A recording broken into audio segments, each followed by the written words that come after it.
Test টিউবের মধ্যে কিছুটা স্টার্চ নিয়ে নিচ্ছি। এখানে আমি আটা ইউজ করেছি, তোমরা অন্য কোনো স্টার্চও ইউজ করতে পারো। যদি কর্ন স্টার্চ বা অন্য কোনো স্টার্চ যেমন পটেটো স্টার্চ এগুলো ইউজ করো, পরীক্ষাটা আরো ভালো হবে। যাই হোক, এটা দিয়েও হয়।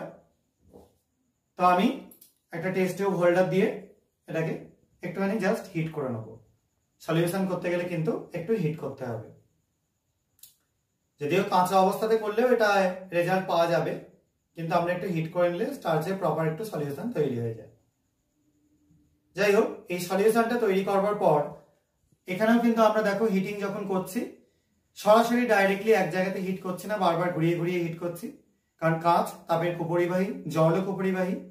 এক জায়গায় হিট করলে কিন্তু জিনিসটা হঠাৎ করে চলকে বেরিয়ে এসে হাতে পড়লে হাত পুড়ে যেতে পারে।